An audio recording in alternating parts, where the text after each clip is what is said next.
My name is Kim Jolly, and I'm an independent Stampin' Up! Demonstrator in Springfield, Missouri. The products you see laying on my work surface right now are just some of the Stampin' Up! Products I have used to create these two cards, and I will be showing you how to achieve all of the results I got on these cards with a couple of different techniques.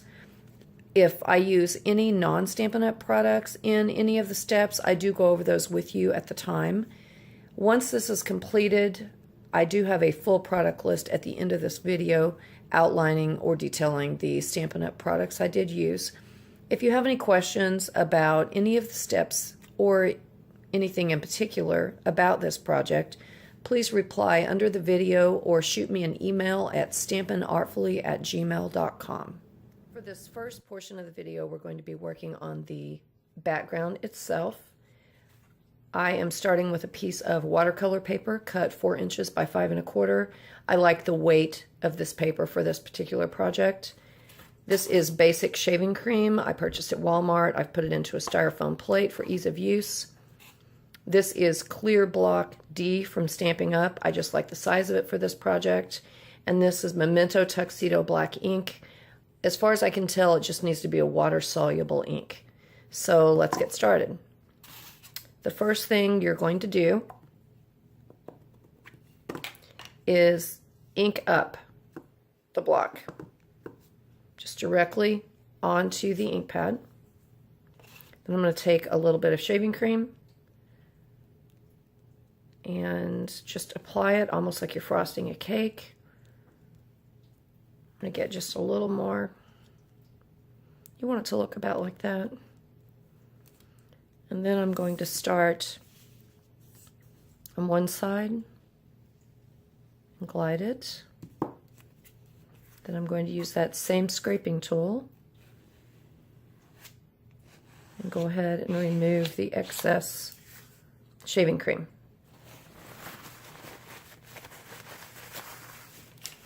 Now, I want a little more here and I want a little down here.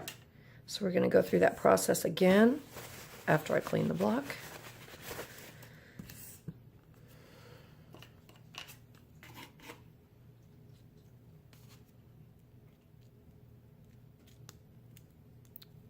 Just remember, you have a little more control over this than the old shaving cream technique where you would put a bunch of shaving cream in a plate and then just sink your paper into it once you had mixed it with re-inkers, but I find that this one offers a lot more options.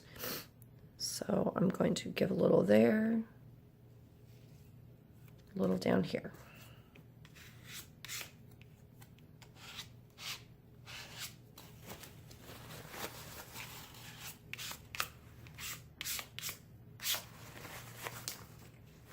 So that's the first portion of this. I like the imperfect, I guess you would call it the imperfectness of this.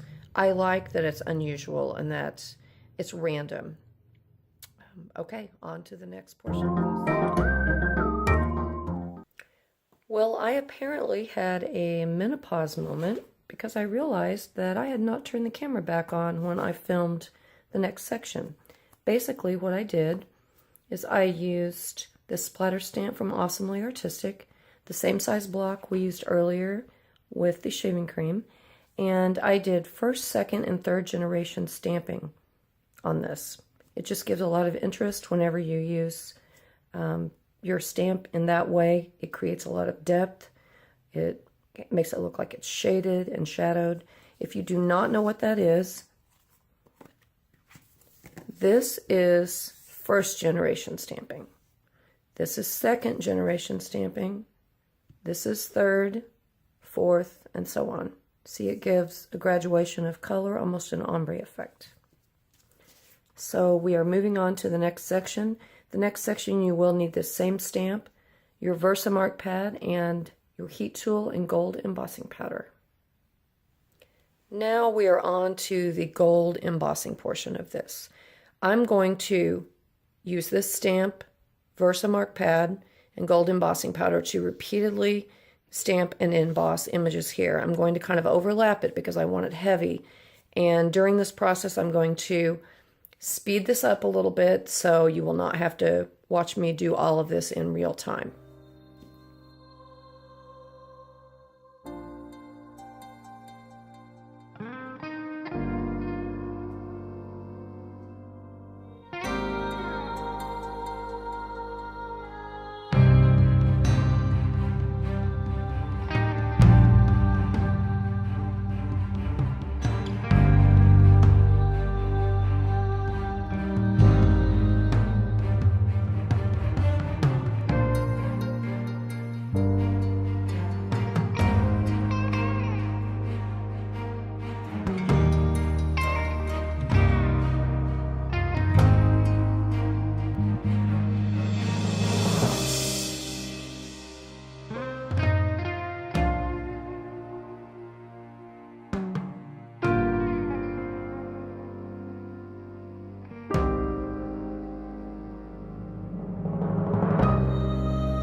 Okay, that turned out pretty good. Some embossing powder got in some areas I didn't intend, but I'm not really too worried about that. I'm looking for a very artsy, almost canvas-like look to set that chandelier off. So we are on to the next segment. Once my background was finished and I knew I wanted to put the chandelier on it, I tried a plain black chandelier, and honestly it was just too blah. It was too plain. So I decided that that chandelier still needed to be black, but I wanted a little bit of sheen to it. I'm going to hold this up a little closer so you can see it. Now I'm going to show you how I did that. I took some clear embossing powder and silver embossing powder. What I did is I just took a little bit of clear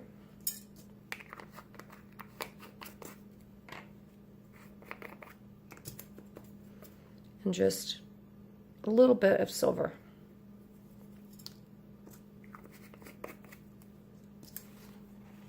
Now, this probably would work a whole lot better if I had another container to put this in, but unfortunately I did not have another container to put this in. So I'm just going to be dumping this back and forth to cover this whole piece. What I'm going to do is, this is ordinary black cardstock.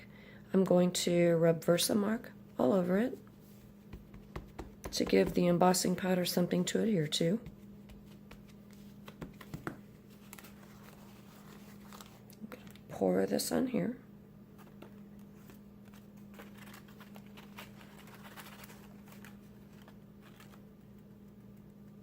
Now, if I was really going to cut this out, I would work a little harder to cover that, but I just want you to see how this looks.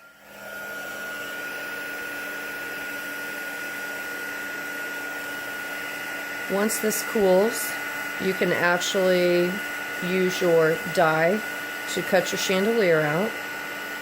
This gives a great sort of sparkly look. It almost looks like a hammered metal.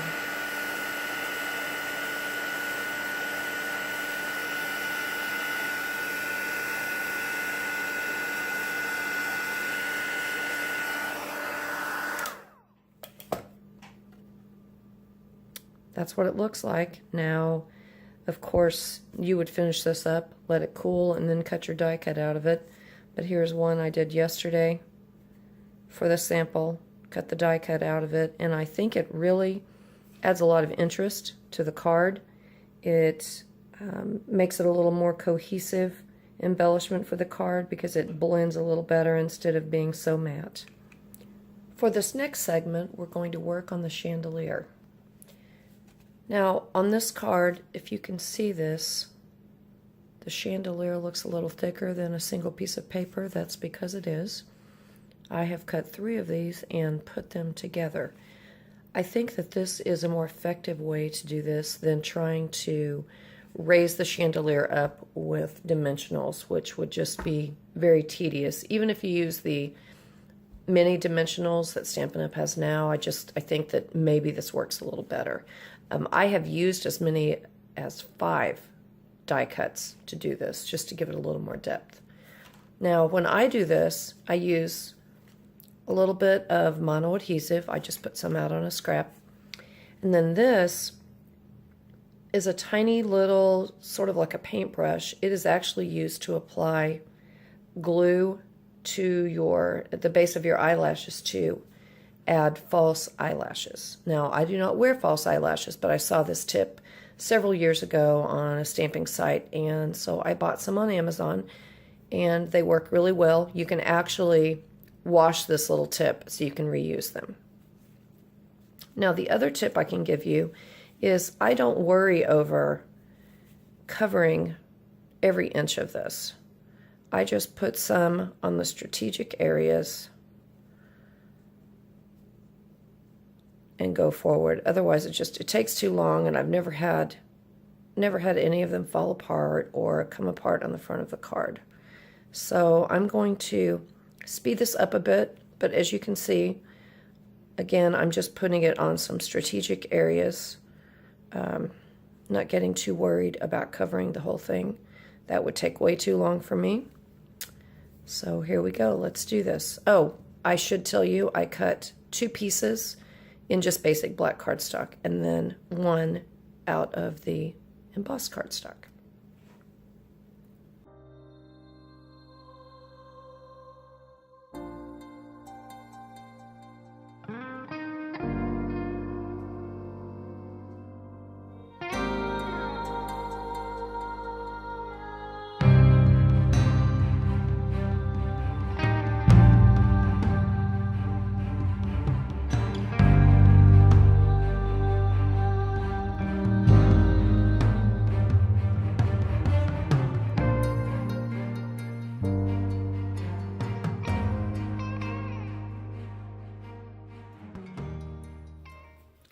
On the larger card, I used the 1/8 inch wide gold metallic ribbon. I decided on this one I wanted to use the little teeny tiny gold sequins we have at Stamping Up now.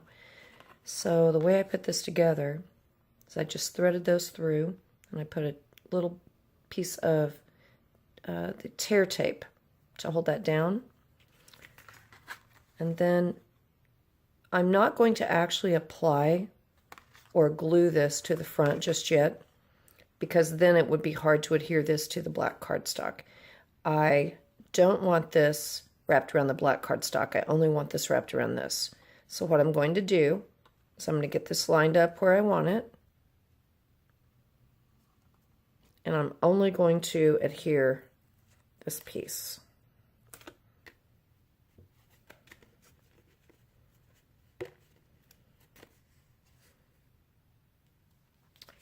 My black layer of cardstock is cut 4 1/8 by 5 1/4. And the easiest way to do this is I lay this like this to keep it out of the way.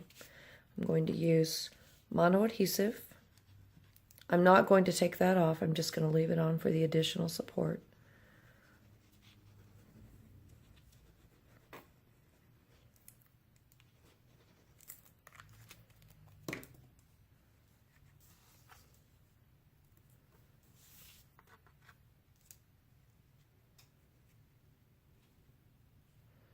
I like using mono adhesive for this because you have a little bit of wiggle time if you don't get it applied quite like you want it.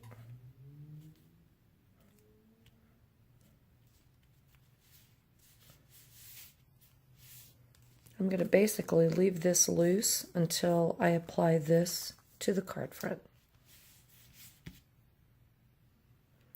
Using the same process, in other words, keeping this out of the way, I applied the 2 top layers to the card base. Now I'm going to come back with that same little brush and put some glue on the back of this. Again, some strategic spots. It doesn't have to be on the whole thing. And then we will put some embellishments on it.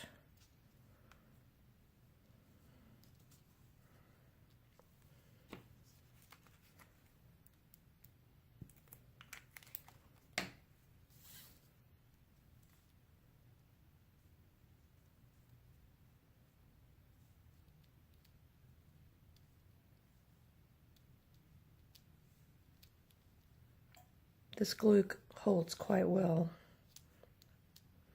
I use it for a lot of stamping projects. Okay, then we just flip it. Put it where you want it. And press down. Gives just the right amount of depth with those 3 layers. And I'm not worried about putting anything there because I have it secured on the back side and I have it secured underneath.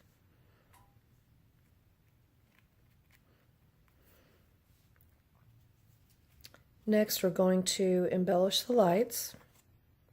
I am using our rhinestone basic jewels for that, the smallest, and this is the paper piercer. Just pick it up like that.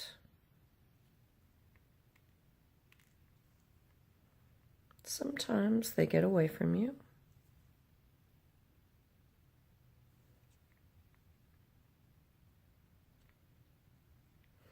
I'm going to finish this off and then show you how I apply the sentiment.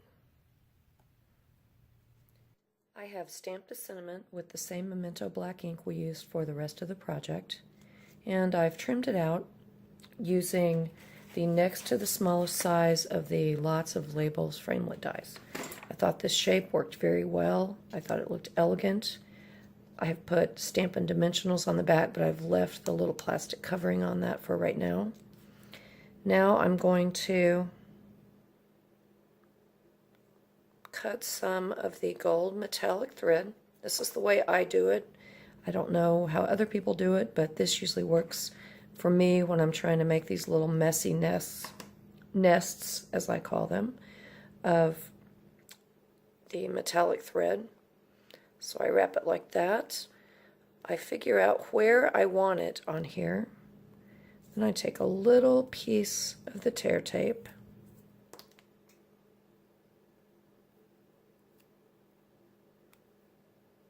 Put it right there. That kind of captures all of that. I'm going to put it just about right there.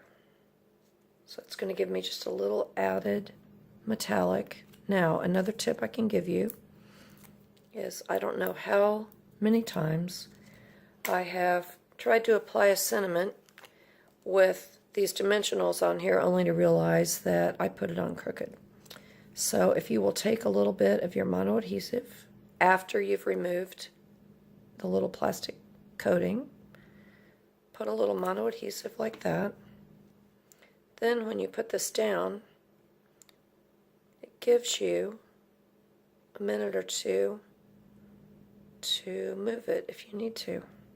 I'm going to trim that little bit right there.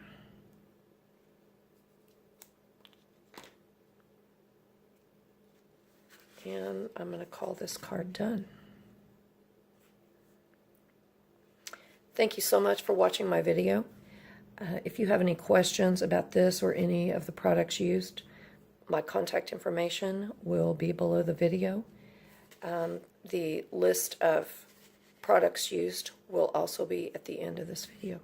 Thank you so much, and thank you Split Coat Stampers for inviting me to join your special October.